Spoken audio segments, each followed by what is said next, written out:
Bueno, buenas tardes a todos y todas, a todes, en esta nueva instancia de diálogo y de debate que impulsamos desde la Federación Universitaria de Córdoba.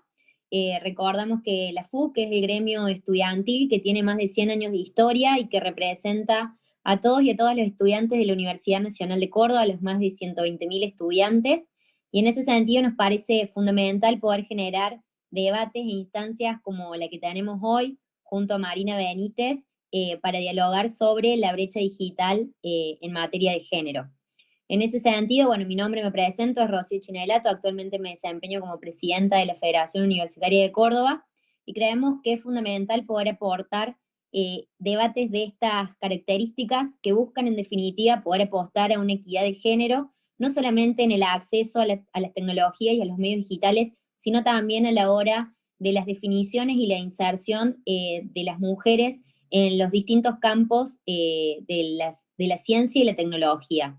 Hoy en día solamente el 33% de las carreras vinculadas a las tecnologías están integradas por mujeres, y entendemos fundamental desde el movimiento estudiantil poder apostar a la equidad en estos campos, no solamente al acceso a las carreras universitarias de ciencia y tecnología, sino también a la inserción laboral y a las oportunidades en materia de equidad.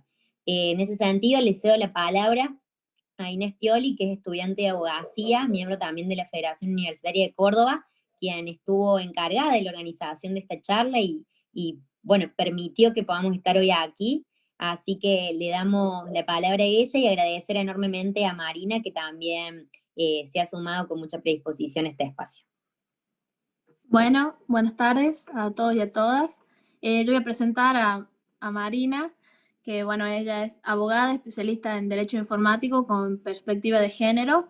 También ella es militante ciberfeminista y fundadora y presidenta de la Fundación de Activismo Feminista Digital. Así que estamos todos muy agradecidos de tenerte acá, Marina. Y bueno, creemos que es un debate muy importante que muchas veces no se da en estos ámbitos que deberían. Así que muchas gracias. Bueno, muchísimas gracias a todos, a todas, al equipo de la Federación que instó este encuentro.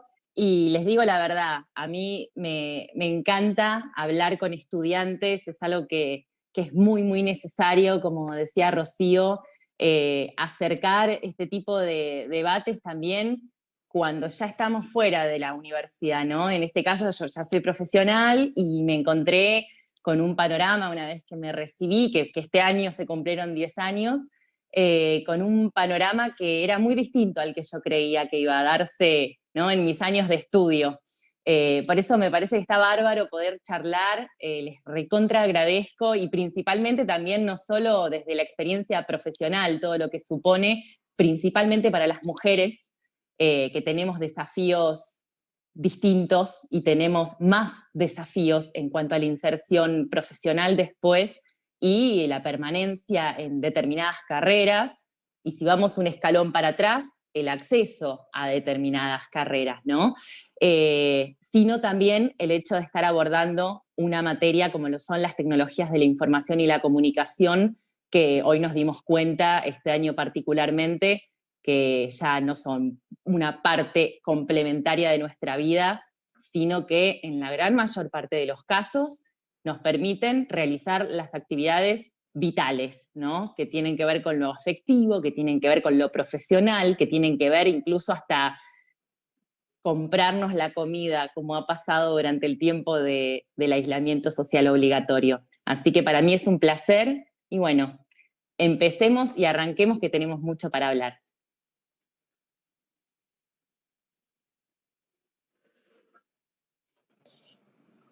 ¿Querés comenzar con las preguntas, Inés? ¿Disparadoras? Dale. Bueno, nos dejaron algunas preguntas en el formulario de inscripción que, bueno, tienen que ver con el tema que vamos a tratar. Y una es la brecha en el ámbito laboral y la violencia en el ámbito laboral de las tecnologías, y la violencia que sufrimos las mujeres, y bueno, las dificultades para el acceso y también a la hora de elegir estos trabajos o estas carreras. Rocío mencionó el 33%, ¿no?, de la población universitaria, que tiene elección, si se quiere, vamos a decirlo en términos generales, elección de estas áreas de estudio y de conocimiento y que tienen que ver con nosotras, y sin embargo les comento que a principio de año, por ejemplo, y el año pasado se hablaba de un 17% de lo que es, por ejemplo, en provincia de Buenos Aires, ¿no? ¿Qué quiero significar con esto? Aún siguen siendo porcentajes muy pequeños. Y cuando hablamos de porcentajes tan reducidos, ¿no? de acceso a determinadas carreras, tenemos que también después deducir cuántas mujeres de ese 33%, de ese 17%, terminan ejerciendo finalmente, ¿no? O terminan dedicando su vida profesional, laboral, al área de estudio que dedicaron gran parte de su vida, si se quiere. Y con las tecnologías de la información y la comunicación y todas las carreras que tienen que ver con las ciencias duras, ¿no? Que se las llama, las matemáticas, la física, todo lo que tiene que ver con números, con ecuaciones, cálculos. Me parece que es interesante empezar a hablar de la brecha 1, ¿no? De la brecha digital 1 o de acceso que tiene que ver con esto. No solamente con las mujeres que elegimos este tipo de carreras, dentro de las cuales, por supuesto, también está comprendida la informática, las ciencias de la computación, y todo lo que tiene que ver con tecnologías de la información y la comunicación, no solo en el momento de elegir, sino también en el momento de empezar a sentirse familiarizadas con este tipo de áreas de estudio, de conocimiento. Y me voy a remitir a lo que es la socialización primaria, cuando somos niñitas, ¿no? Cuando somos chiquititas. Algo de esto hablamos con Inés por WhatsApp, que estuvimos intercambiando ideas y de repente se abre como un ámbito, ¿no? de cuestionamiento con una misma, en que nos ponemos a pensar si realmente lo que estudiamos cuando decidimos arrancar en la facultad, en la universidad, es algo que tiene que ver con nuestros intereses, o si viene muy relacionado con lo que culturalmente nos hicieron creer que tenía que ver con nosotras. Esto en función de, vuelvo a la infancia, a la niñez, algo tan simple como es los juegos, ¿no? Cuando somos niñitas, a las mujeres se nos coloca en el sector del cuidado, de las tareas del hogar, juegos relacionados con el bebé, la cocinita, siempre investirse en el rol de la mamá, mientras que a los niñitos en la misma franja etaria se les presentan otro tipo de propuestas lúdicas, otro tipo de juegos, como por ejemplo el encastre, el pensamiento lógico, los autitos, todo lo que tiene que ver con la construcción.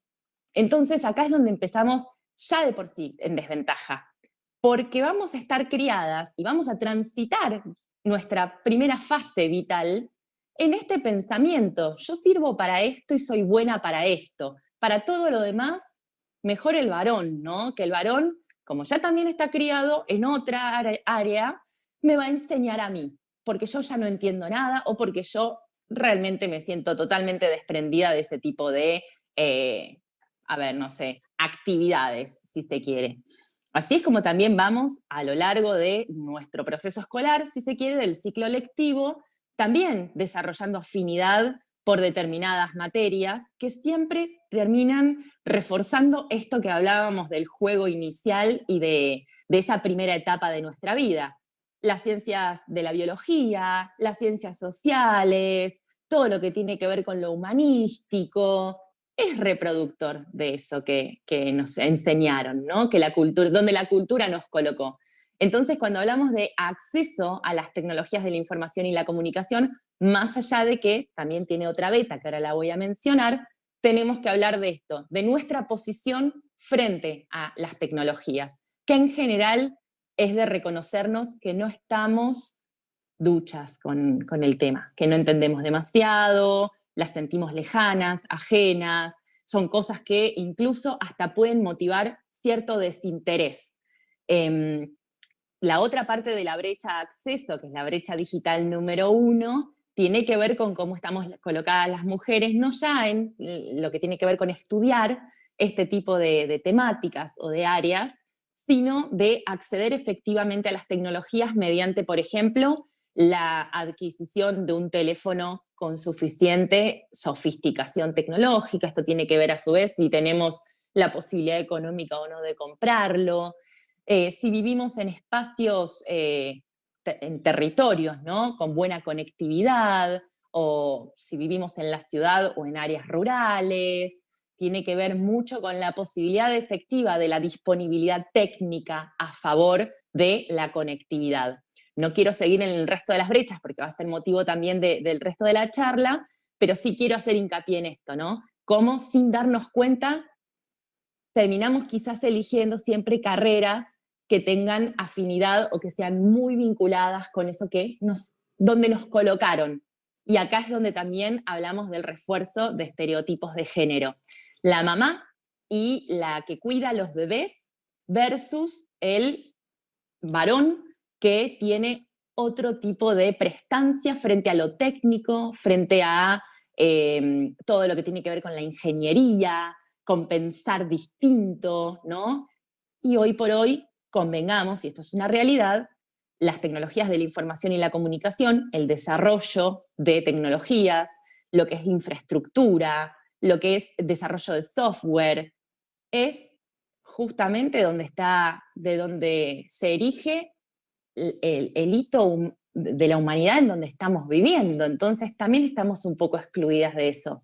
Un poco, bastante poco, un poco muchísimo excluidas de eso, ¿no?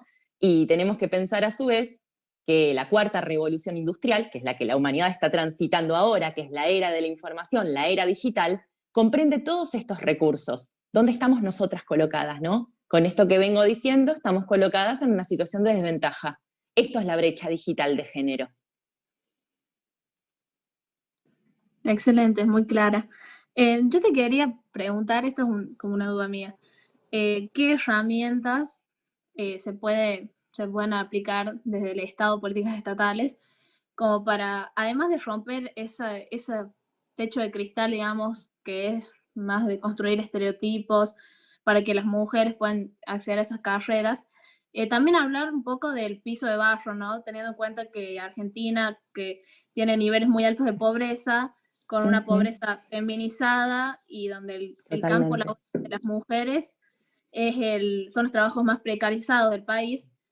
¿Cómo podemos abordar también cómo se puede abordar desde el Estado para ayudar a empoderar a sus mujeres que están en situación muy vulnerable, tanto económica como socialmente, y además los estereotipos ahí se reproducen muchísimo más? Y también cómo podemos ayudar nosotras como militantes feministas, que creemos también en un feminismo popular, para ayudar a empoderar en este sentido a esas mujeres.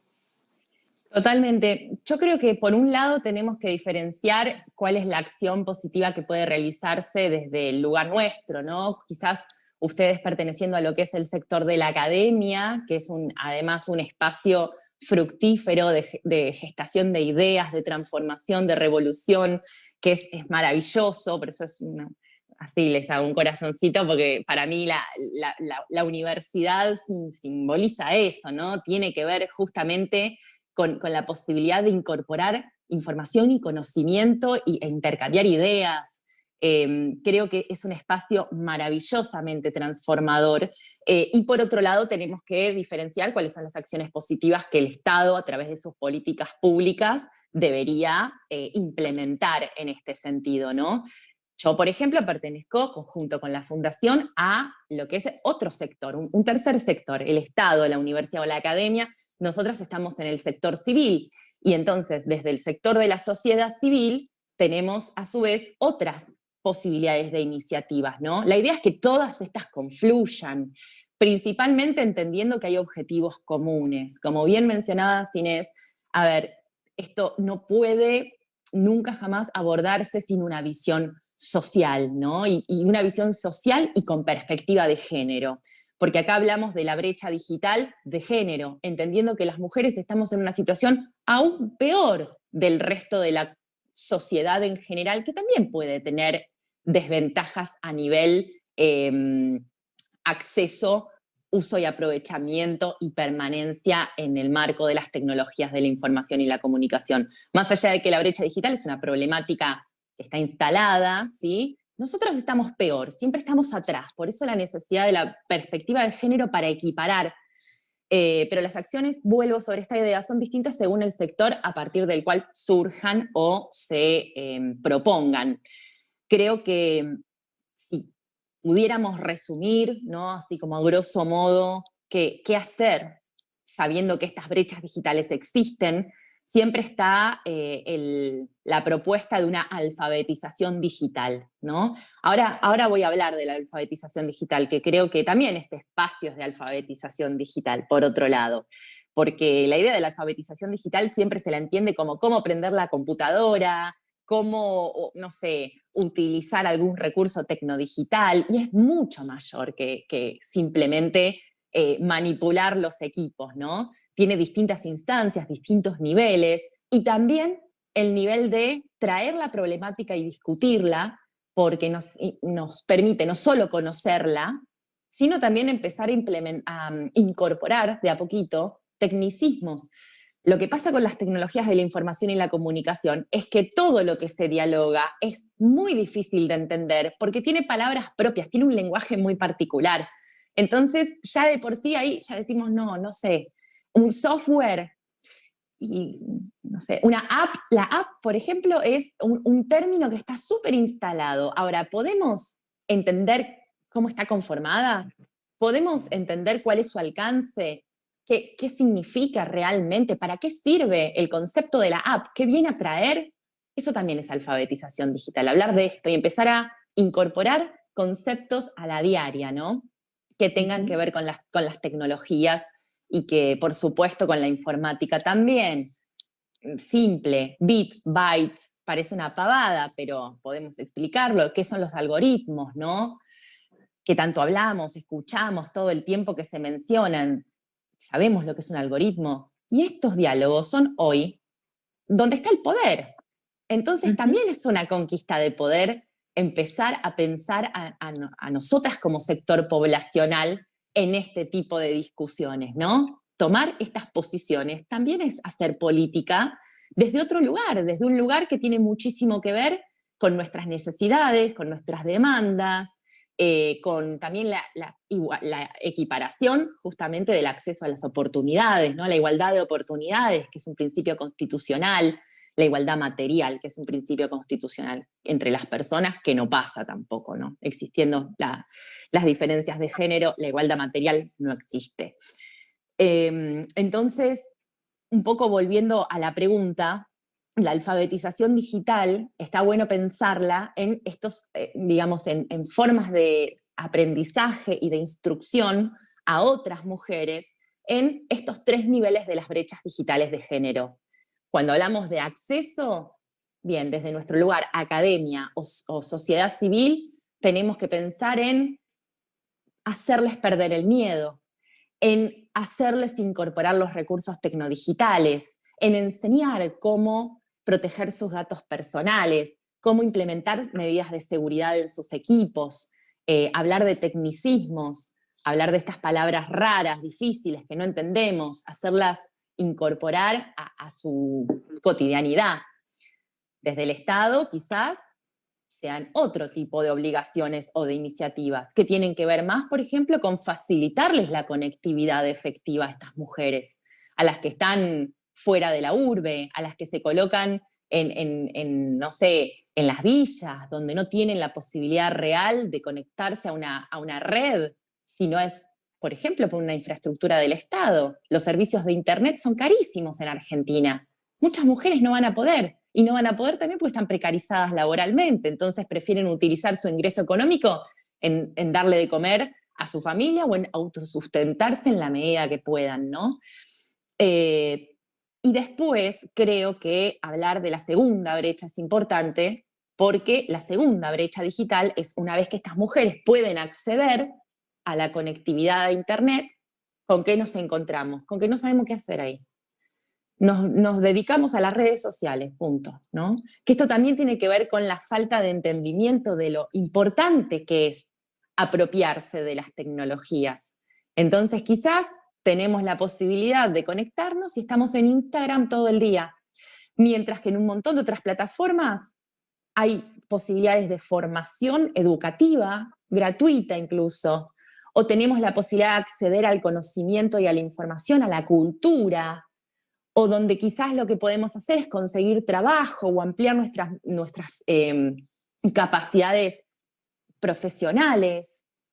Todo esto también es alfabetizar digitalmente, porque en general esa precariedad en el conocimiento inicial y esa ajenidad que sentimos, también la vamos a expresar en nuestro desenvolvimiento diario cuando estemos conectadas. Y es más, vamos a usar lo más simple y lo más fácil, siempre como, ¿no?, yendo a lo mínimo. De hecho, la pandemia lo puso muy de resalto, ¿no? ¿Cuántas mujeres expresaron por primera vez haber hecho una videoconferencia? Ujú. Por primera Sí. vez, ¿no? Tomo un breve fragmento de lo que mencionaste y también desde tu rol como abogada, la cuestión del lenguaje, ¿no? En el mundo también del Sí. derecho, de la abogacía, el lenguaje que genera y reproduce desigualdades, dificultades de entendimiento, y en definitiva, si el mismo derecho hoy en día, en la forma de expresarse legalmente y desde las normas que nos rigen, es complejo para que toda la sociedad pueda entender y conocer cuáles son efectivamente sus derechos, cómo se replica esto en distintos mundos y puntualmente en el mundo de lo digital, que no solamente es complejo en el idioma en el cual hablamos, sino también es que se extrapola otra lengua, como el inglés, que es la preponderante en este Sin mundo, y dudas, cómo se sin dudas. multiplica las desigualdades, ¿no? Totalmente, totalmente. Me parece una reflexión fantástica porque también es un punto de partida, ¿no? Esto que hablamos de la democratización del conocimiento y de la información, que tiene que ver con que podamos todos y todas entender lo que se está hablando, ¿no? Que por otro lado es cómico, tragicómico, si se quiere, porque Internet se pensó hace 50 años justamente para romper con esta estructura en que algunas personas poderosas detentaban el conocimiento. Abre una ventana a que cualquier persona con la posibilidad de conexión acceda a esto, ¿no? Se pensó en un idilio, se pensó en aquel momento con fines hasta humanísticos, que por supuesto en gran parte de su recorrido hasta el día de hoy, Internet es un medio de comunicación que lo permite, sin dudas, sin dudas. Para las mujeres ha sido un hito, además, doblemente nutritivo, porque para nosotras que estuvimos siempre silenciadas, calladas, utilizar Internet para conectarnos con otra mujer en la otra punta del mundo que está viviendo lo mismo, tiene un valor inconmensurable. De esto habla mucho el ciberfeminismo, que el ciberfeminismo plantea justamente la importancia de la conectividad para nosotras, pero no simplemente por ser feministas, sino por haber estado siempre restringidas del acceso de todo, de los diálogos, de los debates, de la participación política y demás, ¿no? Pero bueno, no me quiero ir por las ramas en función de esto del lenguaje que mencionaste, porque también en esta idea de la democratización de la información y del conocimiento, nos encontramos que, sí, el 60% de la información y del conocimiento está en inglés, las mismas plataformas están desarrolladas por los mismos países poderosos históricamente colocados en el plano político, en el cuadro político mundial, ¿no? Siempre es como que termina siendo tan difícil romper ese poder hegemónico, que es poder económico hegemónico y es poder machista hegemónico, ¿no? Es como que las dos cosas se juntan y decimos, ¿no?, ¿cuánto tenemos que romper las mujeres? Y sí, no termina nunca. Pasamos de era de la humanidad y nos encontramos con que sigue perpetuándose esto, ¿no? Y además siempre con este doble escalón, porque cualquier persona en el mundo puede decir, yo también estoy, por ejemplo, un varón, excluido de ese poder hegemónico económico. Pero es una exclusión, nosotros tenemos dos. Nosotros tenemos la económica en su caso, la de poder ¿sí? Donde está concentrado el poder mundial, que hoy son los medios tecnológicos, los medios tecnodigitales, los medios relacionados con la producción de tecnologías de la información y la comunicación, y además por el machismo, porque quienes podrían llegar a romper ese techo, ¿no?, que está instalado, también van a ser varones. Nosotras, para llegar a ese lugar, tenemos que sortear muchos más obstáculos. Y cuando decimos esto del lenguaje, no es menor. También el lenguaje termina excluyendo, ¿no? El derecho es inentendible para cualquier persona que no estudia derecho. Y eso también, de alguna manera, es una mecánica no inocente, ¿no? Termina justamente siendo detentado solo por algunas personas, que son quienes estudiamos derecho o quienes nos dedicamos al derecho. Algo que no tendría que ser jamás así, porque estamos limitando la posibilidad efectiva de otras personas de hacer valer su dignidad, hacer valer sus derechos en conjunto. Los derechos digitales pasa lo mismo. Si tenemos problemas con entender el derecho, imagínense lo que es entender derechos digitales, que ahí es donde confluyen las tecnologías de la información y la comunicación. Es súper complejo, pero abrir el juego y hablarlo así también despierta interés, y el interés llama a que una vaya a buscar más, ¿no? Por eso también celebro estos espacios.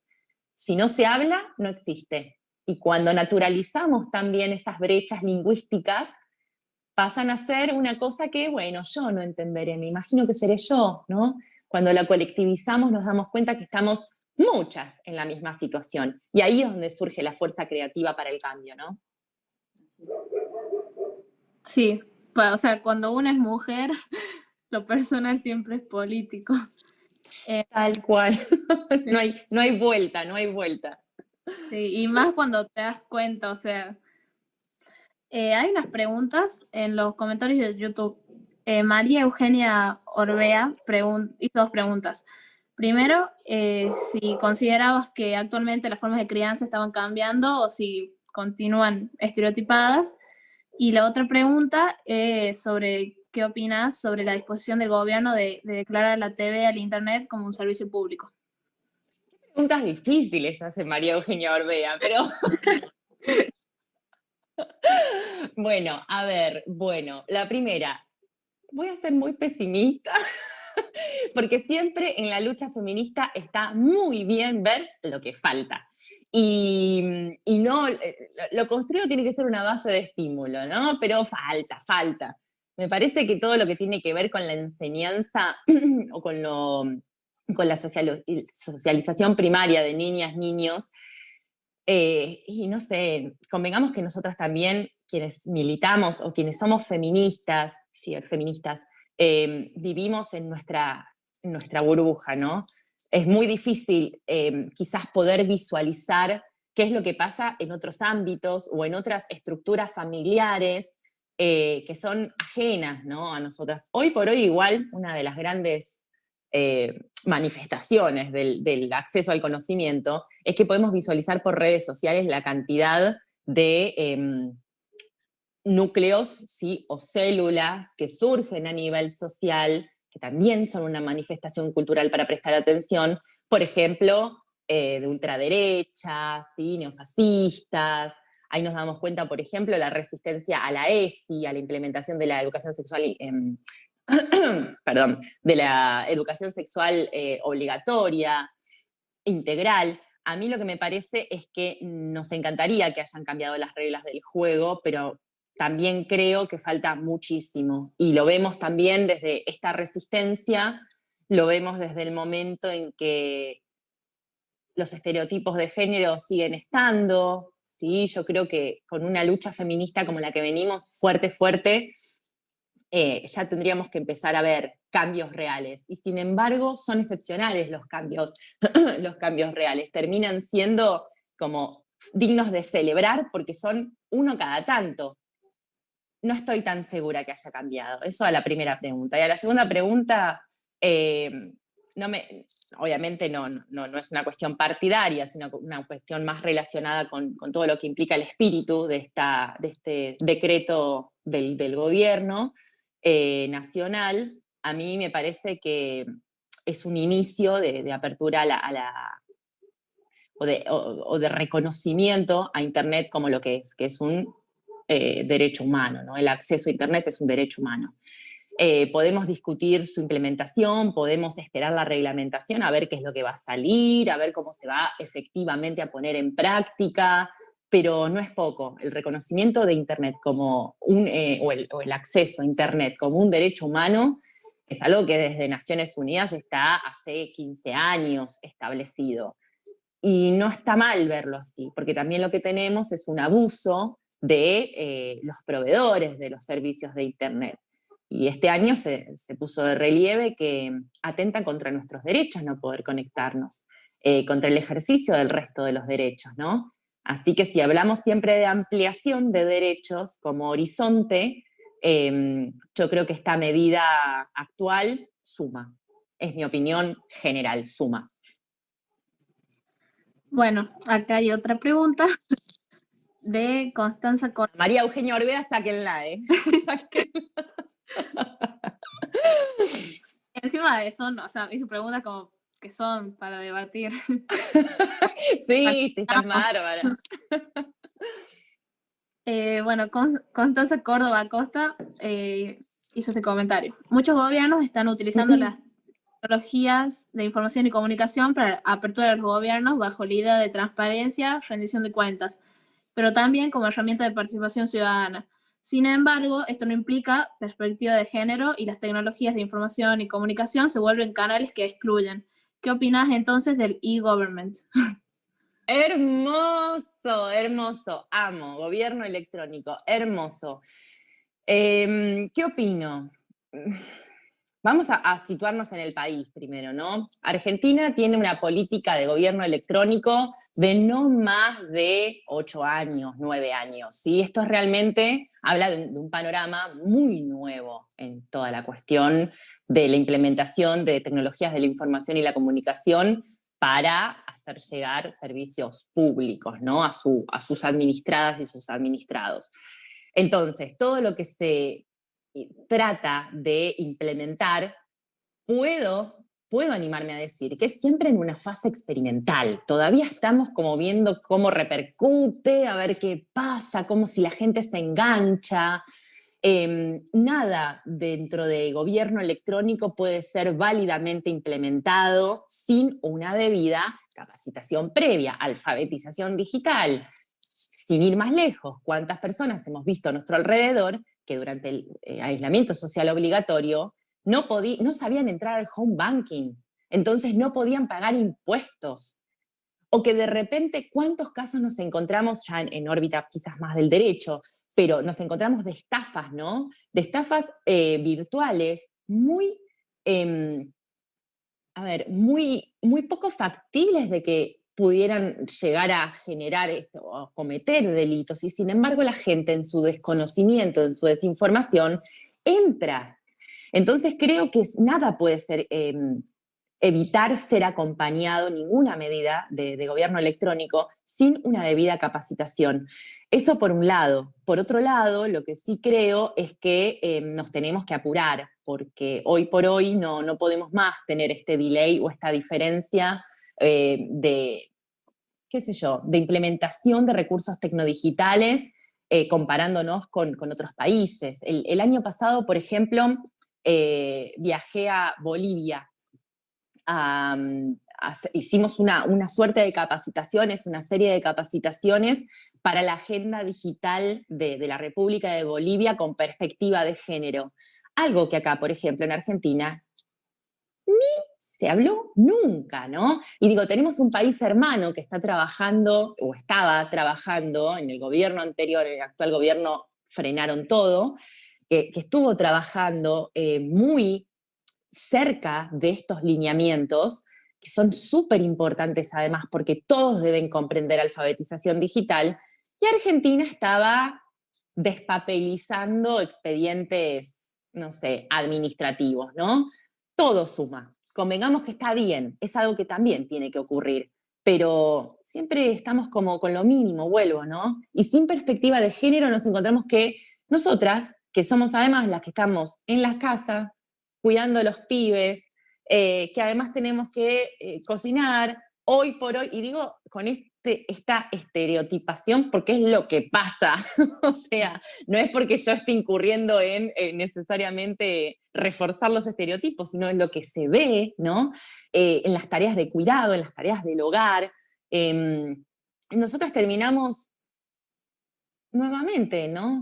Fuera de todo lo que está pasando, porque mucho de alfabetización digital, por ejemplo, se aprende en los trabajos formales, porque en los trabajos formales, cuando salís a laburar y tenés tu oficina, es obligatorio manejar algunas, por ejemplo, algunas herramientas tecnodigitales.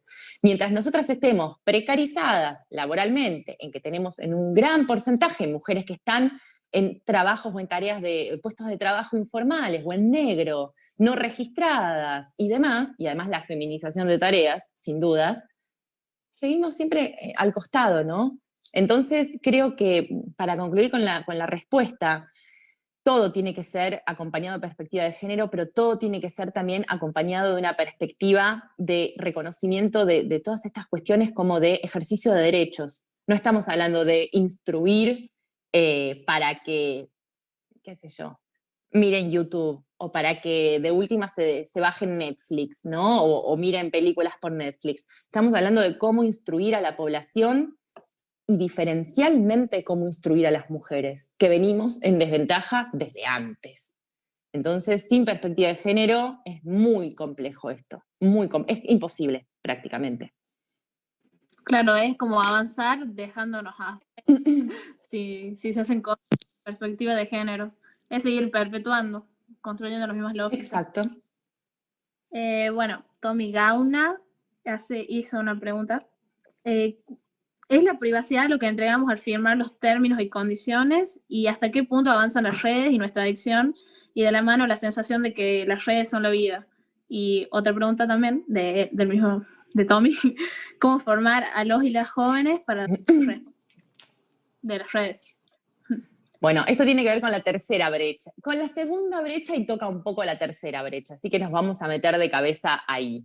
La segunda brecha, como estaba comentando, tiene que ver con el uso y el aprovechamiento de las tecnologías de la información y la comunicación y la conectividad, ¿no? ¿Qué hacemos una vez que accedemos a esta posibilidad de integrar el mundillo virtual y además de integrar los recursos tecnodigitales? ¿Qué hacemos? ¿Cómo los usamos? ¿Cómo nos encontramos frente a...? La tercera brecha tiene que ver con una vez franqueado. La primera, estamos adentro, ¿no? Accedimos. Usamos y aprovechamos los recursos tecnodigitales, las tecnologías de la información y la comunicación medianamente, vamos por ahí. La tercera brecha tiene que ver con una vez que estamos dentro y que logramos sortear los obstáculos de la 1 y de la 2, ¿qué pasa con nuestra permanencia y con el ejercicio de derechos efectivo dentro del plano virtual y en el uso de las tecnologías? ¿Y por qué digo esto y hago esta breve intro? Porque lo que planteaba Tommy tiene que ver con la privacidad, que es un derecho digital. La privacidad digital tiene que ver justamente con esa esfera de reserva propia que decidimos dejar fuera del conocimiento del resto, por un montón de causas, pero que es un derecho humano también, es un derecho constitucional, ¿no? Es el derecho de máxima jerarquía, todos los que tienen que ver con los derechos constitucionales, que reconoce el territorio. Además es un derecho humano, o sea, se le reconoce que nadie puede ser del ejercicio de este derecho. Le integra por el hecho mismo de ser una persona con dignidad. Entonces, cuando hablamos de todo lo que tiene que ver con la permanencia en el espacio virtual, tenemos que hablar de derechos digitales.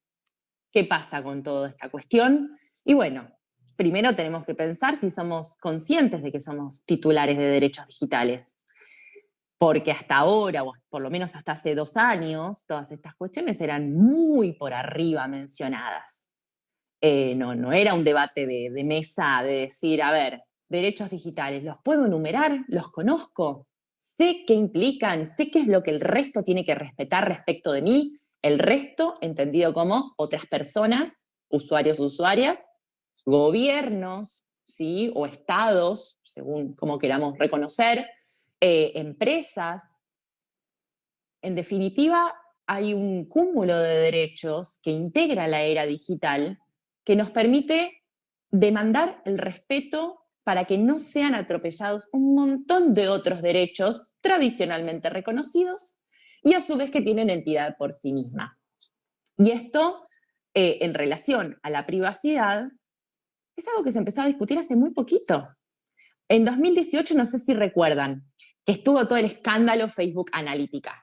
¿Se acuerdan de qué trataba? De que se abrieron, digamos, se dio a conocer que Facebook trataba datos personales de usuarios y usuarias, los vendía a terceras partes, a otras empresas, que todos estos datos eran tratados y procesados y analizados.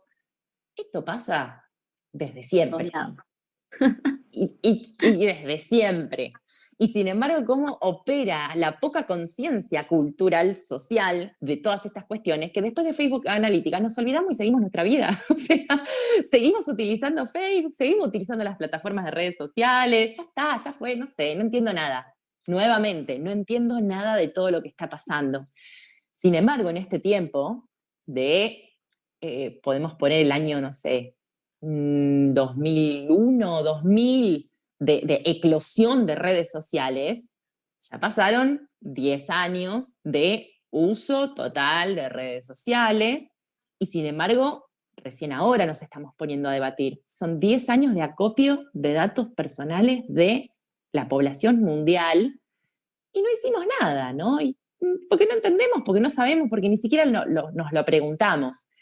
Que hoy nos lo preguntemos es muy sano, pero también tenemos que ver qué hacemos con esto. Y acá es donde empieza justamente otro derecho digital, o se surge como con mayor entidad, que es la autodeterminación informativa. La autodeterminación informativa supone tener control sobre nuestra información personal. Y tener control significa exigir qué quiero, exigir qué no quiero, y por otro lado, ¿qué tratamiento le voy a dar? Conocer qué tratamiento se le va a dar a la información que vuelco, a la información que dejo en mi huella digital a lo largo de mi experiencia tecnodigital. ¿Nos preguntamos esto a diario? O directamente descargamos, implementamos, usamos, listo, ya está, ya fue, no sé, de última después cierro la cuenta. Bueno, cerraste la cuenta, pero ya diste todo. Ya diste todo, es como que se cayó, ¿no?, la realidad de encima. Entonces, hablar de estas cosas es importantísimo, porque no es simplemente la privacidad. También tiene que ver con la posibilidad de, por ejemplo, resguardar nuestra intimidad, que es otro derecho constitucional y otro derecho digital, la intimidad digital. También tiene que ver con esto, decidir qué se hace o qué no se hace con mi información, autodeterminación informativa. También tiene que ver con la libertad de expresión como un derecho digital, la libertad de expresión a través de Internet. Hay muchos derechos digitales. El tema es que pareciera que no somos todavía conscientes de que somos titulares. Y cuando alguien es titular de un derecho, tiene deberes y obligaciones para ejercer ese derecho, pero por sobre todo tiene una órbita que tiene que ser respetada por el otro, ¿no? Sí o sí, no hay discusión en el respeto de derechos como los que estamos hablando, que son de máxima categoría.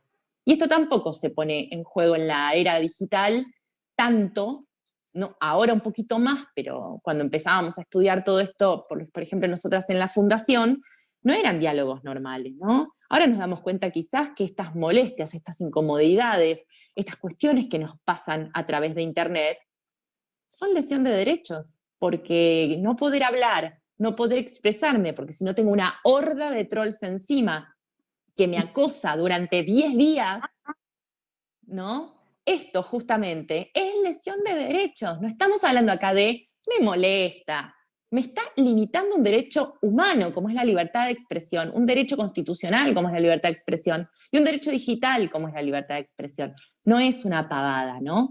Y cuando somos mujeres, peor, nuevamente, escalón más bajo, peor, porque nosotras vamos a tener un discurso en el marco de nuestra libertad de expresión que va a ser doblemente disruptivo, porque vamos a cuestionar a quienes siempre nos oprimieron, que son además la gran mayoría de usuarios, porque son quienes mejor acceso tienen a la conectividad a Internet, mejor uso de aprovechamiento y demás. Entonces, por supuesto, hay que mirar también esta categoría de derechos con visión feminista. sí o sí, la libertad de expresión para las mujeres no es lo mismo que la libertad de expresión para los varones. La privacidad para las mujeres no es lo mismo que la privacidad para los varones. Voy a contar un caso que usé para mi tesis de la especialización, que para mí fue tremendo porque no lo conocía. Una canadiense, esto es de hace unos 3 años más o menos el caso, una canadiense demandó a Google Street View. ¿Se acuerdan cuando pasaba la camionetita para grabar? Bueno, porque ella estaba tomando sol en la puerta de su casa y la camionetita le toma toma la imagen de la fachada de su casa con ella en corpiño, en ropa interior. Después Google, inadvertido, coloca esa imagen en el domicilio de ella y ella aparece en torso semidesnudo. La cuestión es que ella lo demanda a Google diciendo: estoy en un pozo depresivo porque lo único de lo que se habla en mi trabajo, en mi entorno, en el vecindario, en todas partes, es de mis tetas. Y esto está afectando la privacidad mía en otro nivel, porque si un varón aparece en calzoncillo, No pasa te nada. matás de risa y el mismo varón es el que pasa la foto a todas partes. Miren esto, ¿no? Miren cómo me agarró Google. A la mujer esta le había limitado efectivamente no solo el bienestar general, que es un derecho humano también, sino que había limitado oportunidades laborales, porque la sexualización de nuestra imagen repercute sobre nuestro derecho a la privacidad. Es así. Entonces, esto es perspectiva de género. Todo lo que pasa a través de Internet o en el plano virtual, visto a través de los ojos de las mujeres, tiene un impacto muy superior, lesivo, ¿no? Mucho más dañoso. Y esto es algo que nos tenemos que acostumbrar a visualizar también en la era de la información. Sí, eso creo que tiene mucho que ver con unas preguntas que hay, con toda esta cuestión de que el uso, o sea, el conocimiento, la importancia del conocimiento y el uso de nuestros derechos, el ejercicio de nuestros derechos, más como mujeres en una sociedad donde nuestros cuerpos son cosificados, mercantilizados. Entonces, una pregunta es si está siempre nos oprimen. Sin dudas. Sí, es una buena pregunta. Todo lo relacionado con la legislación de esto que estamos hablando es inexistente, ¿no? Convengamos que tenemos una legislación muy instalada en el siglo pasado, de última, algunas modificaciones que hubieron o que se fueron dando en estos últimos 10 años acercan alguna que otra posibilidad, pero siempre estamos hablando de que la legislación que debería estar como para contemplar todas estas problemáticas no existe, ¿no? De última nos podemos valer de otras leyes afines o tirarlo creativamente para el encuadre en determinada norma, pero la realidad es que este tipo de cuestiones, que además, como decía, lesionan derechos constitucionales, no estamos hablando de que simplemente generan molestias, tendrían que estar legisladas expresamente. La Fundación en 2017, por ejemplo, propuso la penalización de estas 3 conductas, 2 de las cuales mencionabas y una más, que son la difusión no consentida de material íntimo, el acoso virtual y el acceso indebido a redes sociales. Porque la ley que tenemos en materia de delitos informáticos, que está integrando el Código Penal, es de 2008. Entonces imagínense todo lo que pasó desde 2008 a 2020. 12 años de innovaciones tecnológicas por todas partes y además de crecimiento abismal de la comunidad digital y de las prácticas que se fueron dando en la comunidad digital. Entonces nos quedó muy chica. La ley de 2018 es nada para nosotras hoy. Y digo para nosotras porque, como bien mencionaba Inés, el 99% de las víctimas de este tipo de cuestiones somos las mujeres. A mí me da la idea, y creo que es una posición que podemos compartir, por algo no hay urgencia en legislar esto, si somos nosotras las afectadas. Como tantas otras leyes pendientes que siguen en debate y que siguen en stand-by, porque somos nosotras las detentoras de esos derechos y las titulares de esos derechos y las potenciales beneficiadas, ¿no? Entonces, no somos prioridad, no somos agenda hasta que lo seamos, porque rompemos todo, porque no damos más, ¿no? y además porque obviamente nos corresponde este reconocimiento. La difusión no consentida de material íntimo, el acoso virtual, el acceso indebido a redes sociales, son 3 figuras que nosotras propusimos en Diputados de Nación para que modifiquen el Código Penal y se penalicen. Hoy por hoy no tienen respuesta desde el Código Penal. Y otra de las cosas que en general argumentan quienes no están de acuerdo con esto, o quienes no comparten esta visión, es podemos usar otras herramientas legales, ¿no? Las leyes que ya están, apelar a la educación, apelar a... Sí, bárbaro. Pero también hay una realidad, la violencia digital en muchos casos, pero en muchísimos, muchísimos casos, es el primer puntapié del resto de las violencias machistas que conocemos que terminan en femicidios. Entonces, hay muchísimos casos de, por ejemplo, amenazas por WhatsApp de muerte que terminan con la mujer asesinada, que terminan en un femicidio. Y si eso no es tratado en su primera instancia, por ejemplo, como acoso virtual, porque no tenemos una figura penal, transita, sigue pasando su tiempo, y después tenemos 3 años de denuncias que no fueron tomadas porque no era un delito, de expedientes que cuando le tomaron la denuncia se archivaron. Esto es lo que está pasando con la violencia digital. No es simplemente nuestro tránsito en el plano virtual. También tenemos que pensar cómo nuestra vida virtual incide, afecta directamente nuestra vida real, porque no están separadas hoy. Lo virtual es real, decimos en la Fundación. Y sí, que te acose alguien 10 días seguidos y vos no sepas quién es el que te está acosando, te inhibe hasta de salir a trabajar tranquila, por más que no sea en el plano de la web. Es en tu vida diaria. Cambiás de recorrido, pedís que alguien te acompañe, te pedís un día en el laburo si viene muy, muy fea la cosa, no sabés ir a denunciar o no. Esto es lo que tenemos que hablar cuando hablamos de violencia digital hacia las mujeres, que es justamente la tercera brecha. Accediendo, sabiendo utilizar, después tenemos que encima ver cómo permanecemos con más o menos plenitud en el espacio virtual. Nosotras, porque la tercera brecha digital de género, que es la violencia machista, no ocurre con los varones. Los varones no tienen la tercera brecha de estas que reconocemos universalmente: acceso, uso y aprovechamiento. Cuando hablamos de las brechas de género es acceso, uso, aprovechamiento y la violencia digital que impide nuestra plenitud como usuarias digitales. Ahí me gustaría hacer un aporte de lo importante esto último que mencionaste y cómo está exacerbado en este contexto de pandemia, en donde la violencia de género no se da necesariamente en el día a día y en la cotidianeidad de los espacios que habitamos, porque la violencia de género sin lugar a dudas se da en el ámbito intrafamiliar o dentro de las viviendas de las mujeres, pero a su vez también las redes como plataforma de generación y reproducción de las violencias de género. Y un detalle también de cómo afecta esto a las nuevas generaciones y a las adolescencias, en un sentido de que la mayoría de las vinculaciones se generan en los entornos virtuales, como también una plataforma para abuso y aprovechamiento de sus derechos por desconocimiento, ¿no? Sin dudas, sin dudas. Pongámonos a pensar una ecuación muy simple mental en cuanto a la importancia de abordar la violencia digital. Antes de la existencia quizás de las redes sociales o del plano virtual como este espacio tan reconocido por toda la población hoy mundial, ni hablar después de la cuarentena, imagínense, de ejercicio de derechos o de vivencias y demás.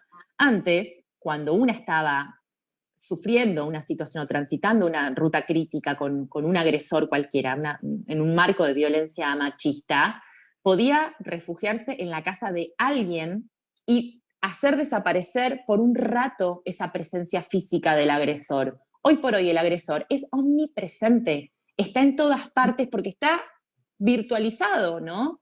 Entonces no me puedo ir un rato a la casa de, no sé, mi amiga con quien estoy, porque el agresor está llamando por teléfono todo el tiempo, porque capaz que me meto en mi mail habiéndolo bloqueado y tengo 400 mails de mi agresor, porque capaz que me manda una foto por WhatsApp y me dice, mirá dónde entraste, te acabo de ver. Entonces es esta omnipresencia que agrava muchísimo el estado de bienestar de cualquier víctima. Repito, antes sabiendo que un agresor estaba físicamente alejado, una recobraba una suerte, de alguna manera, de tranquilidad por el momento. Hoy por hoy el agresor no puede estar alejado nunca, porque está en los teléfonos, porque está en la computadora, porque está en el llamado telefónico, porque no sé si no me está estaqueando, porque seguramente ya se enteró que quizás me estoy viendo con alguien y tengo miedo que también contacte a ese otro. Esta cosa de un poderío totalmente expandido que afecta nuestra integridad psíquica, sin dudas, en un nivel inconmensurable, y por otro lado también con conductas como lo son la difusión no consentida de material íntimo, afecta nuestra integridad sexual por el hecho de que no solo es nuestro agresor, también puede ser cualquiera de los que recibió esas fotografías. Entonces los agresores se multiplican. Esto es la violencia digital. Y por otro lado, entendiendo que las generaciones más chicas, yo no estoy de acuerdo, ni la Fundación tampoco, en la caracterización como nativos y nativas digitales, porque los pendejitos y las pendejitas no saben una mierda de manejar sus dispositivos actualmente, pero como nosotras y nosotros estamos desde afuera, decimos, ay, es maravilloso cómo se maneja, ¿no? La realidad es que no tienen ni idea, no tienen ni idea de privacidad, no tienen ni idea de derechos digitales, no tienen ni idea de manipulación efectiva, nada. Están familiarizados y familiarizadas con el equipo, fin. Pero la realidad es que construyen su vida a partir de lo virtual. Claro. Y que son espacios propicios justamente para que este tipo de cosas se den con más asiduidad, ¿no? Ellos y ellas no eligen no estar en lo virtual, como por ahí quizás una persona de mayor edad que vivió su vida desvirtualizada y que conoce lo que es. Porque si pero están, no pueden compartir con los demás, digamos, se cortan sus lazos generacionales.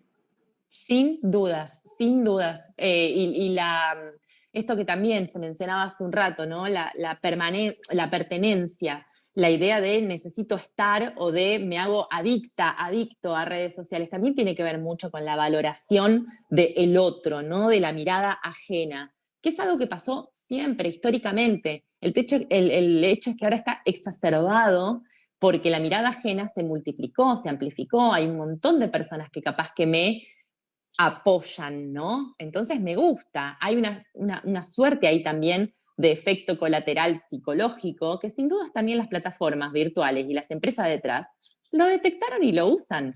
Somos de alguna manera objeto de consumo, ¿no? De las grandes empresas. Y nosotras y nosotros creemos que por suerte tenemos un servicio gratis. Creo que esto es también algo que nos tenemos que poner a pensar. ¿Cuál es el costo y cuál es el beneficio de todo lo que estamos transitando en la era de la información? Y cómo hacer, por otro lado, para elegir, y elegir válidamente. Y elegir implica conocer. Esto es empoderamiento digital. No hay otra. No tiene que ver con quizás, bueno, mostrarme más y exultar mi cuerpo. Eso no es empoderamiento digital. Y no es empoderamiento digital no por el hecho de mostrar el cuerpo, sino porque estamos dando lo que esperan de nosotras, ¿no? Justamente empoderarnos es no dar lo que esperan, es salir de la estructura. La estructura de la que salimos es del estereotipo. Salir del estereotipo es muy disruptivo. Así es.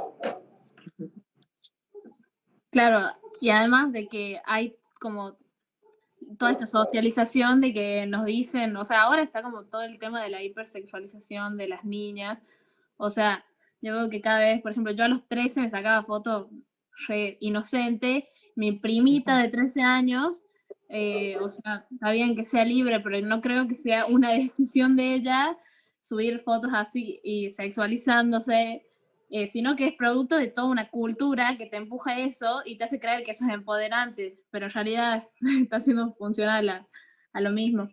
Totalmente, es que justamente en busca también está reforzando nuevamente la búsqueda de la valoración del varón, Sí. porque aparte es del varón, es la valoración del varón. Nosotras entre nosotras en redes sociales nos celebramos mucho más otras cosas, ¿no?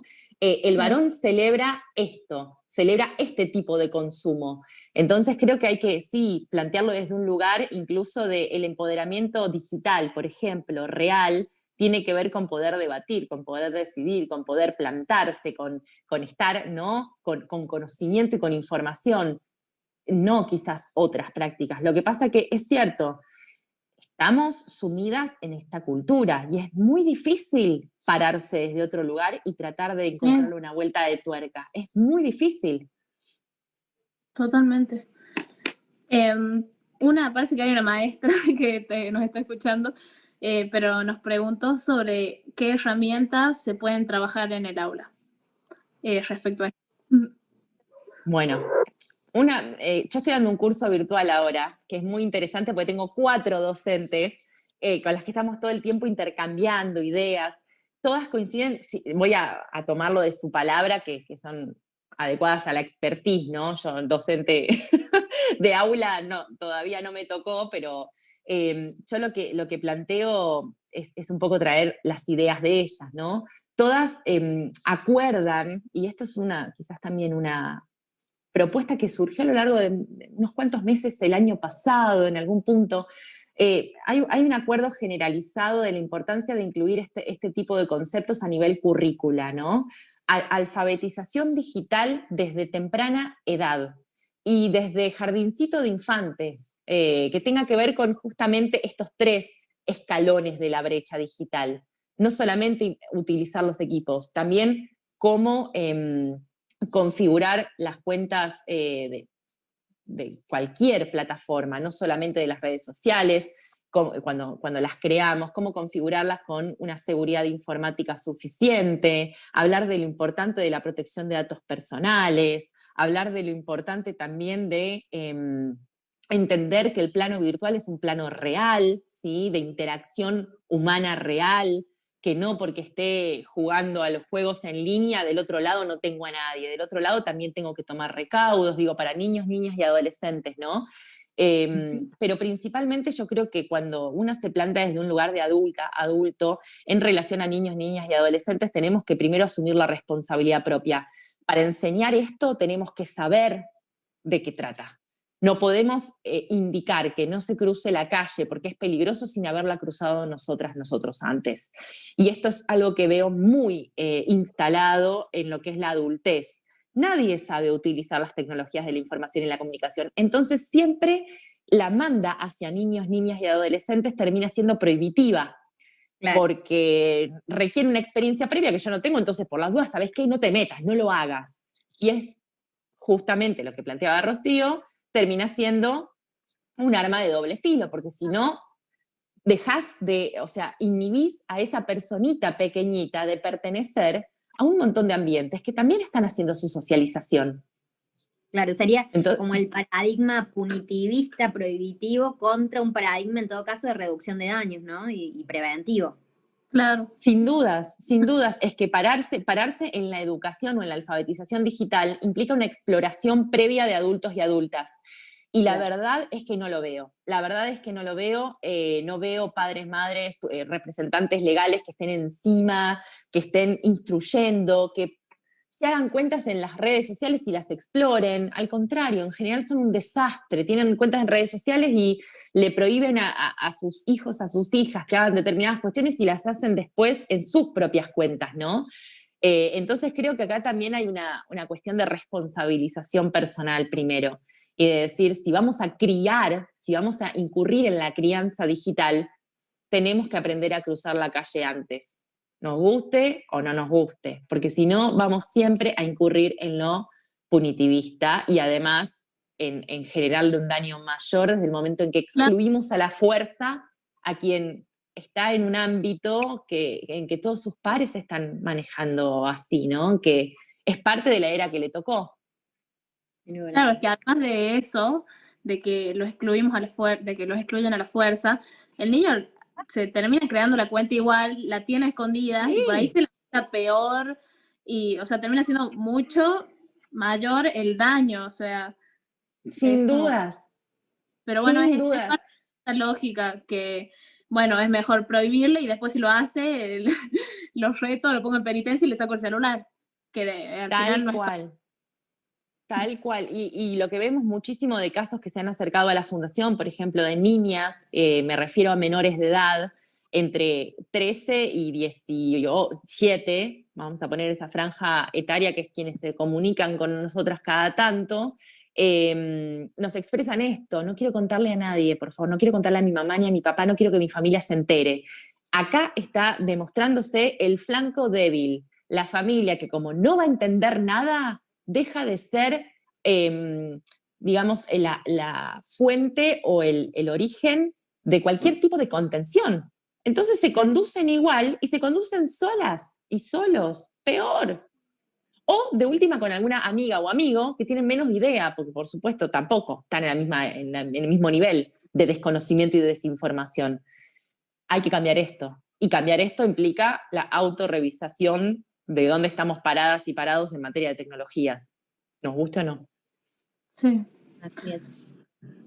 Mari, no sé si viste, yo no lo vi, pero vi las críticas y todo este movimiento que se formó a partir de la polémica película de Netflix, de Cuties creo que se llama, que bueno, era, al menos yo leí la descripción nada más, que decía que una chiquita se revelaba de su familia religiosa bailando una danza sexual que es el twerk, o sea, y bueno, y era una niña de 12 años.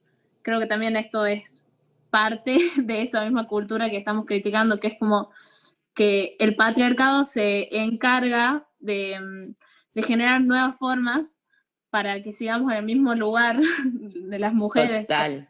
objetos de consumo para el placer masculino nada más. No sé si vos... Totalmente. No vi la película, ni la pienso ver, porque no le voy a dar mi clic mágico ni mi audiencia, aunque igual, obviamente, ¿no? Es una decisión muy personal el mantenerse al margen, porque estoy hablando sin desconocimiento, pero lo voy a hilar con otra cosa, que es algo que también es como la reversión de este colocarnos en un objeto de consumo, o colocarse las niñas en un objeto de consumo sin dimensionar todo lo que implica, que es una práctica que vengo viendo hace bastante tiempo, y justamente lo hablaba con dos feministas compañeras, expresando la preocupación que es el uso, por ejemplo, de redes sociales, no solo en con una imagen sí, súper sexualizada, sino también en la búsqueda de ese otro que consuma, ¿no? Específicamente porque entienden que hay una suerte de beneficio que viene después, ¿no? Y esto lo hilo directamente con, no sé si lo han escuchado, pero los sugar daddy, ¿no?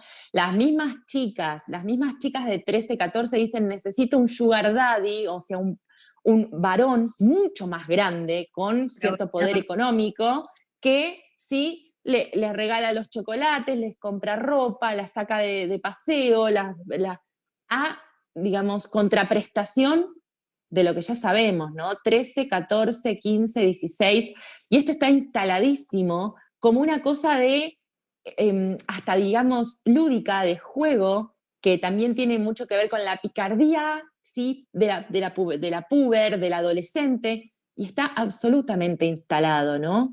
Nuevamente nos ponemos a pensar de la cantidad de formas que el machismo y el patriarcado van tomando como para que, Sí. para que siempre sigamos en el mismo lugar, aún hoy entendiendo que quizás lo elegimos nosotras. De lo elegimos nosotras es lo crítico, porque a dónde ha penetrado este patriarcado, esta opresión, que en algún punto hasta creemos que está bastante bien negociar mi dignidad, mi cuerpo, a cambio de... No estoy incurriendo, con esto no quiero incurrir en temas un poco de debate más elevado, sino en las niñas y en las adolescentes, ¿no? Que me parece que también con la soltura y con esta idea de la no correspondencia con la realidad de las redes sociales, parece como que el juego no deja de estar en las cuatro paredes de mi casa, pero no es así. Y pasa y trasciende lo virtual en la gran mayor parte de los casos, ¿no? Por supuesto. Esto, perdón, me interesa mucho el tema y un debate que se está dando vinculado a lo que se llama el consumo irónico, ¿no? El reproducir y darle viralidad a algo que tomamos como una broma, como algo que, bueno, todos entendemos que está mal, pero yo comento y capaz que lo comparto para que otros se rían. y en definitiva terminamos naturalizando, y ahí recién mencionaban en el chat la plataforma, por ejemplo, TikTok, que está súper instalada en las generaciones más jóvenes, en donde se naturaliza, quizás desde una perspectiva irónica, la figura de Sugar Daddy, naturalizar el embarazo adolescente, y un montón de cosas que realmente... La competencia entre mujeres también. Hay mucho del consumo del videíto en una parejita heterosexual en que viene otra y la empuja y esta la agarra y lo ves. ¿No? Una cosa espantosa, totalmente desaceleradora de lo que es el proceso que venimos luchando del feminismo, ¿no? Sí, perdón que te corte, pero voy pensando a medida que vas hablando y me revuelve las tripas, porque no por las niñas, me revuelve las tripas cómo estas ideas se instalan, ¿no? A pesar de la resistencia que hay y de la resistencia que intentamos, pero bueno, volviendo al consumo irónico, sí, perdón. Sí, no, que era eso, la lógica de cómo como masa, a través de las redes, vamos reproduciendo y dándole viralidad y identidad a cosas que quizás otra persona, desde el desconocimiento de cuál, digamos, lo que está socialmente aceptado o no, o es reprochable, lo consume y quizás lo toma como una verdad. O como, bueno, entonces, si esto es tan viral, por tanto, quizás esté bien, y entonces todo pierde como su lógica. Total, y yo creo que esto sí tiene que ver nuevamente con la brecha 2, por ejemplo, ¿no? Con el uso y el aprovechamiento. Cuando empezamos a entender conceptos como, por ejemplo, la cámara de eco, ¿sí? Que la cámara de eco supone la devolución de algorítmica, la devolución de contenidos afines o similares a los que con los que una interactúa, entonces se crea una burbuja en la que una parece que está teniendo una visión general o un panorama de lo que son las redes sociales y en realidad es solo retroalimentando los contenidos que una gusta o de los que una reacciona y demás. Esto del consumo irónico yo creo que tiene que ver con no saber cómo están las plataformas arbitrando los contenidos, ¿no? De última, si le pongo un me gusta porque me apareció y porque de repente me apareció, no sé, en el TL o me apareció en el feed, sí, de alguna manera no en el feed, me apareció a la visión diaria, ¿no? Del scroll. Lo que debe ser es porque, bueno, qué sé yo, no sé, me causó gracia, pum, reacciono, y esa misma interacción de ese microsegundo va a retroalimentar en que similar contenido venga hacia mí después, en la misma navegación. Entonces creo que al no reconocer estas ecuaciones, digamos, que además también son propias de lo que arbitran las empresas para favorecer la adhesión tal cual de usuarias y usuarios, creemos que nuestro pequeñito aporte no cambia nada y en realidad nuestro pequeñito aporte genera estas olas después, ¿no? Esos retweets virales, digo Twitter porque Twitter es, ¿no? el espacio paradigmático para mí, por lo menos de todo lo que estoy hablando. Ese retweet, un solo retweet, ¿qué va a hacer? ¿A quién le va a cambiar? Ya fue, a mí me causó gracia, ¿no? Termina siendo el constructor de un pensamiento colectivo después. Pero creo que también está nuevamente esta idea de que no se entiende que lo virtual es real y que así tenemos legisladoras y legisladores como los que tenemos al poder, porque empezaron en Twitter, ¿no? Y porque el consumo irónico se transformó en su mejor candidatura. Social, ¿no? De un sector. Exacto. Y yo creo que también gran parte de lo que vivenciamos hoy, por ejemplo, en función de lo que hablabas hace un rato de la ultraderecha, tiene que ver con esto mismo, con el consumo que puede llegar a ser irónico o no, pero que crea pensamiento colectivo. Y digo, puede que no lo sea al consumo irónico, porque muchas personas compartirán creyendo que puede ser, que serán las menos. Y después tenemos el resto de la comunidad digital que repudia, pero difunde, ¿no? Esto es no conocer la mecánica de cómo dirigir nuestro comportamiento en función de lo que está planteado en la plataforma virtual. Esto es brecha digital también. Esto hasta que lo entendamos. Cuando lo entendamos, vamos a dejar de comportarnos como nos comportamos, pero ya vamos a tener ¿cuánto? otros 10 años, ¿no? De redes sociales y de atropellos a derechos de múltiples aristas. Sí. Bueno, con esto de lo de la ultraderecha que mencionaste recién, vos sabés, hay esas páginas suelen como que usar estos mecanismos de, no sé, acosar a la gente o exponerlas al frente de todos. Por ejemplo, hay muchas cuentas que tienen bastantes seguidores y citan los tweets de la gente que no piensa como ellos, y ahí va todo el ejército de trolls a bardear a esa persona. El otro día me pasó eso, tuve que ponerle cuenta en privado porque ya me iban a caer todos los nazis a bardearme, pero Sí, es tremendo, o sea, y no me había dado cuenta que es posta, o sea, es atentar contra un derecho fundamental que, bueno, es la libertad de expresión. Y, sin dudas, es que se pone siempre también el foco cuando miramos a la libertad de expresión con perspectiva feminista, siempre se pone el foco en la defensa de la libertad de expresión del agresor, ¿no?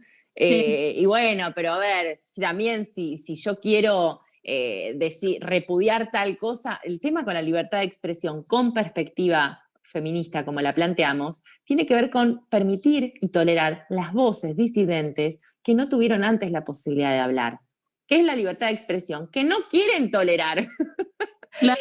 Pero a mí me llegan a decir algo y son todas fascistas, la feminazi, estas vienen todas juntas, lo autoritario. Ayer, sin ir más lejos, una cuenta de más de 60.000 seguidores en Twitter, estaba comentando a otra cuenta de un tipo que lo acusaron de haber sido un misógino en 2013, apoyando esta cuenta de 60.000 seguidores, apoyando al tipo que había sido, digamos, develado en su comportamiento machista, que había sido descubierto, diciéndole, hoy todas son, así es el autoritarismo en Twitter, ¿no? Entonces a él sí se le va a proteger esa libertad de expresión, porque tiene derecho a decir que somos autoritarias. Ahora, nosotras cuando hacemos cualquier visibilización de comportamiento machista, nos cae encima un ejército de trolls.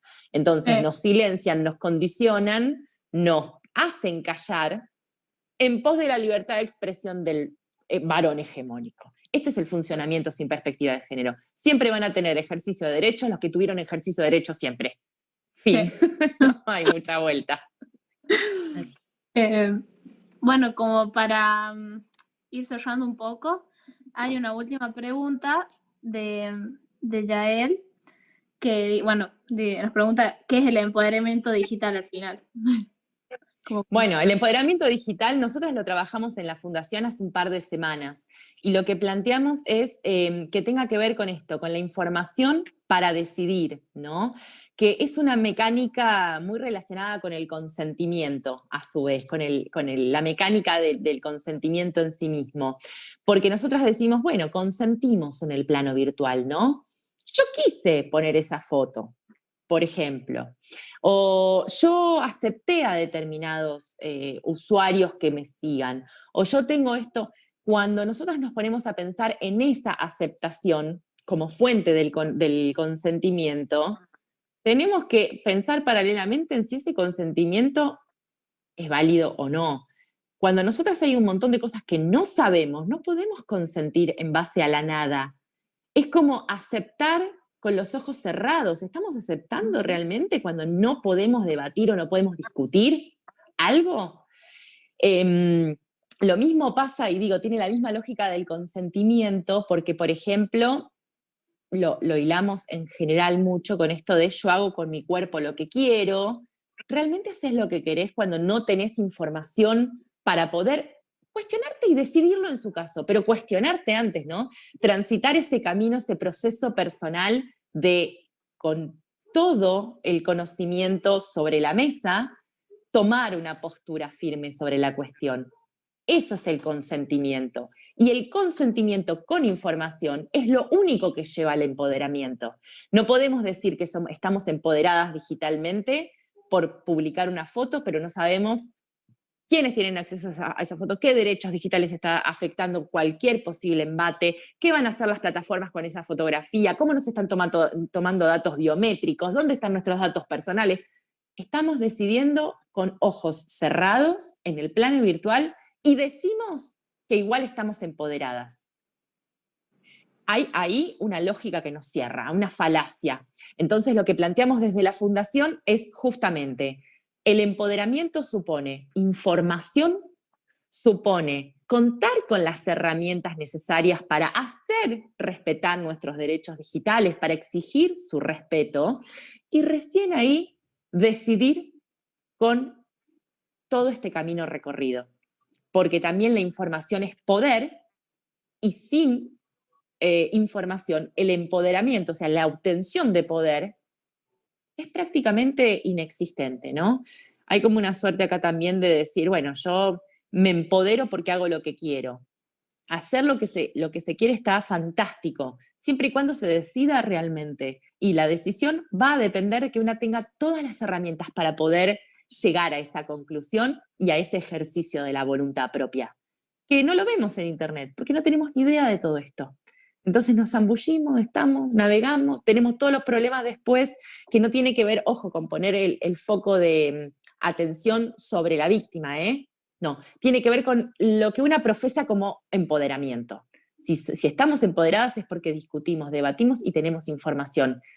Otra cosa, no sé si es empoderamiento. A mí me da más la idea que es un poco surfear por la tendencia, ¿no? Y la tendencia siempre va a terminar siendo patriarcal, así que poder cuestionarlo esto es también decir, ¿estoy empoderada o no con los pocos recursos que yo cuento hoy como usuaria digital, con las brechas digitales de género que venimos hablando? ¿Tenemos lo mínimo? ¿Estamos decidiendo realmente? Esa es la pregunta.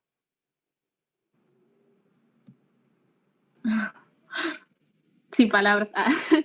Muchas. No, Son temas un poco fuertes, pero bueno, y eso que me estoy recontra no, midiendo porque ya a esta hora estoy cansada, estoy con las defensas bajas, pero si me agarraban a la 1 de la tarde, no. Bueno, no, da para volumen 2 de esta charla.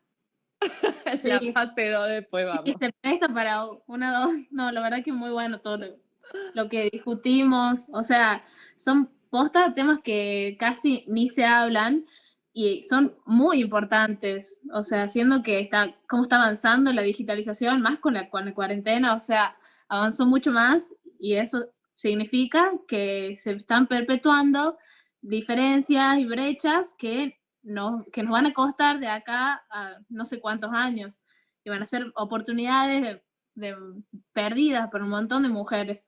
Así que bueno, está muy bueno que demos este debate. Así que muchas gracias No, y por gracias a ustedes, la verdad un placer, además hermosas las intervenciones, súper, súper importante hablar de todas estas cuestiones, porque como bien decías recién Inés, me das el pie para también hacer mi último aporte, es la construcción de la identidad digital, ¿no?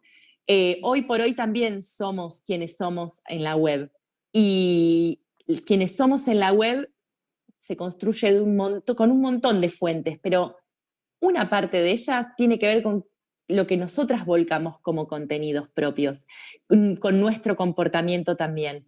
Entonces, en unos años hoy ya está pasando, ¿no? Pero digo, quizás en unos años ya no se necesite presencia física para un montón de cosas, que ya se perfile a las personas por lo que hay respecto a esas personas en la web, se elija para trabajos o no, se excluya de un montón de ámbitos, se le limiten derechos, se le limiten otros derechos. No sabemos a dónde puede llevarnos esta proyección actual. El tema es que conocer de estas cosas también lo que nos permite es tomar decisiones hoy. No podemos dejar pasar 10 años más, ya dejamos pasar mucho. Así que estos diálogos tienen que seguir. Por tal, les recontra agradezco porque para mí es un placer y para que nos quedemos pensando. Yo también me quedo pensando, obvio, y siempre me parece que siempre podemos debatir un poco más. Así que adelante y la próxima seguiremos con la segunda etapa, la segunda temporada. La vamos a hacer a la 1 de la tarde, te tomamos la palabra. Bajo su responsabilidad, yo no me hago cargo. Bueno, queremos desde la Federación nuevamente agradecer a todas las personas que estuvieron presentes. Bueno, a Inés por haber sido fundamental para la organización de esta charla y a Marina por tu calidez también, que eso es muy importante a la hora de construir feminismos. También felicitar toda la labor que vienen haciendo desde la Fundación Activismo Feminista Digital, que está bueno para que esto sea un punto de partida para seguir generando acciones en conjunto entre las y los estudiantes, y bueno, y ustedes que están dando una nueva perspectiva dentro del campo de la reivindicación de los derechos de las mujeres y ciencias. Así que muchísimas gracias. Muchas gracias y bueno, quedamos súper conectadas y a disposición para trabajar desde la academia y desde la sociedad civil juntas, porque sin dudas es necesaria la articulación y nos tocan los mismos puntos, ¿no? Nos atraviesan los mismos puntos, como usuarias digitales, como productoras de contenido, como beneficiarias del acceso a la conectividad. Creo que nuestros múltiples roles, siendo mujeres, también nos aglutinan, ¿no? Así que adelante, y bueno, acá estamos la Fundación y estoy yo para lo venidero. Vamos a ver qué vuelta de tuerca le damos, pero vamos a seguir hablando de esto. Así que muchas gracias. Bueno, muchísimas gracias. Próxima instancia.